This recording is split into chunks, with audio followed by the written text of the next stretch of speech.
nagsalita na itong si Henry Alcantara and talk to us about the importance and value of his testimony, of his revelations, vis-a-vis the revelations previously made by your client, si Bryce Hernandez.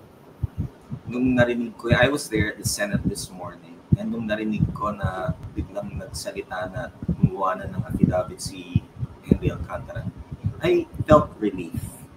Kasi prior to that, kung ating matatandaan, nagsalita na nauna si Bryce. He was the first one who implicated Jinggoy. He was also the one who mentioned the name of Senator Joel. No? So, and prior to that, super tanggi, no? Denied to death si Engineer Alcantara. So when narinig ko na nagsabit, kinonfirm niya basically lahat, including yung pinatawag lahat ng mga district engineers no nung August 3, lahat basically. So it validated everything that my client had been telling the Senate and the House.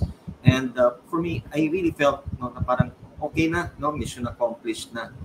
As far as my client is concerned, that he's already proven that he had been telling the truth the entire time, that his testimony was vital in order to pinpoint yung mga, including yung scheme on how nagkaroon nitong mga projects, ipinasa, sino-sino yung involved, how much yung kickback ng mga proponents, paano na ipasok yung mga pera, Yung una, di ba, tinatanggi yung mga photographs tinatanggi yung presence niya doon. And then pati yung congresswoman na sinabi ni Bryce na ito, hindi, makikita nyo dito sa lower right corner nakasulat sa papel yung congressman, yung ex-congressman na babae. So, I mean, everything validated. So, for us, it was such a pleasant feeling. Pero, well, to be also candid, nagulat din kami noong binanggit yung pangalan ng third na senator, si Senator Bong. And then also, the one name that a lot of people had been talking about, si Congressman Zaldico. But confirmed din, Bryce had mentioned Yusek Bernardo. So, sa amin, magaan sa loob. Okay, so sabi niya nagulat kayo rito. So, hindi ba nagkaroon ng prior discussion or contact between Bryce Hernandez and Henry Alcantara before Henry Alcantara's testimony this afternoon or this morning? Wala bang pag-uusap? Absolutely none. In fact, masama pa rin ang loob ni Bryce dahil nga even up to yung afternoon session, pinipilit pa rin ni Henry Alcantara na wala siyang kinalaman dun sa ghost projects. Ang tinuturo niya si Bryce at saka si JP Mendoza. And Bryce said na in response, sabi niya, walang mangyayari dito sa distrito natin na hindi mo nalalaman. Now, why is that more truthful? Kasi we must all remember that kaya tinawag yan ng ghost project is because based on the documents, lumalabas na tapos na itong proyekto na to. Tapos na siya. Meron ng, in fact, nag-issue na nga ng certificate of completion, nag-issue ng certificate of acceptance. And that means that all the monies had already been paid. So, nasaan napunta yung pera? Napunta kay, kinuha yan at dinala lahat yan kay Engineer Alcantara. So, for him to say na hindi niya alam itong scheme na ito, na yung ghost project na yan, it's only two things, either that he's lying or number two, na once na nakuha nila yung pera, he really did not care whether or not nagawa yung proyekto or not. Okay.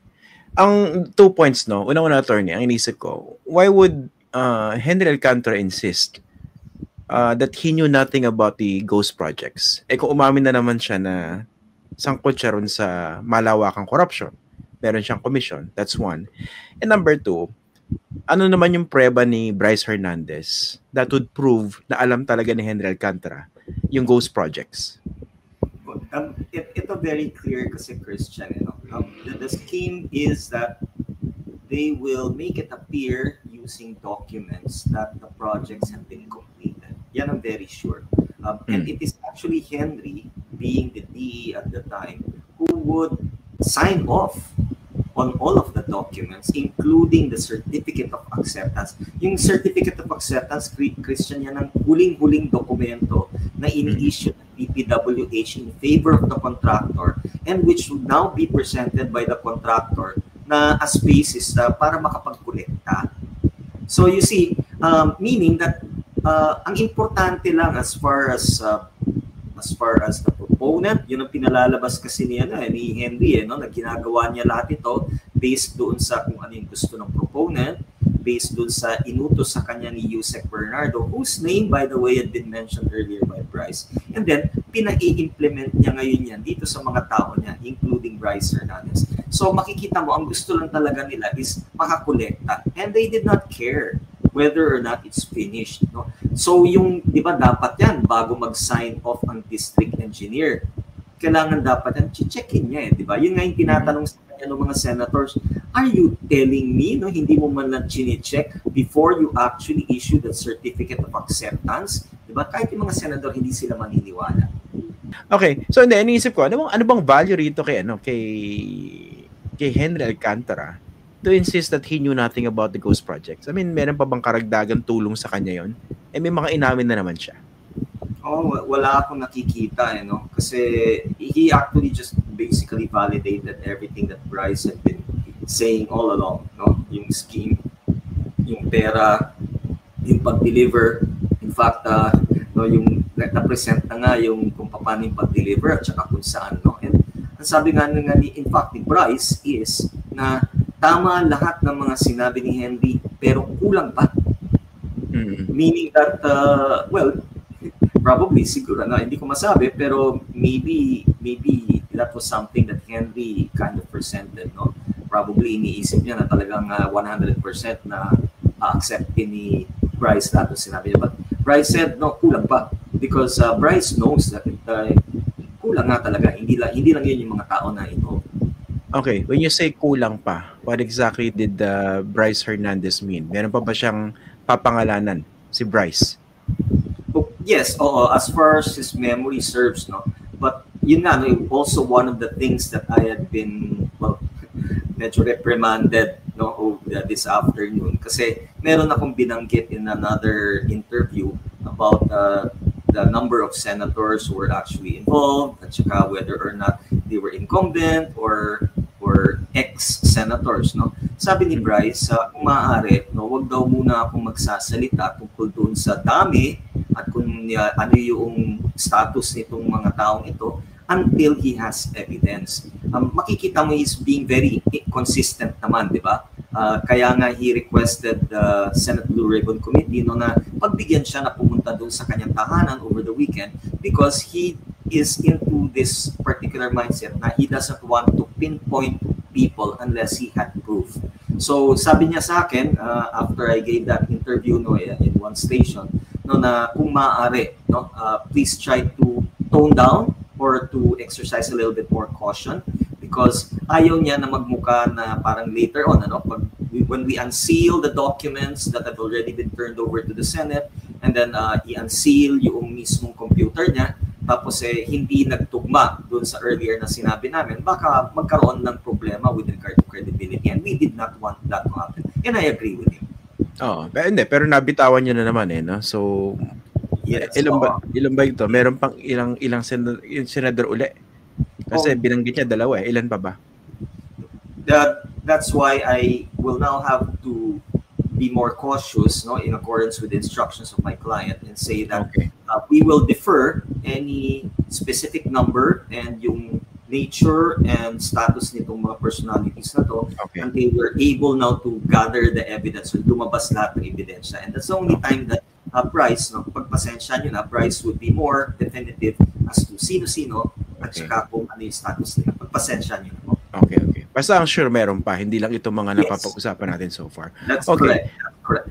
Pero ito bang si Bong Revilla, dating Senador Bong Revilla, was this a surprise to Bryce Hernandez? O may alam din siya rito? Natanong ko siya, meron siyang alam, but he refused, because wala siyang ebidensya.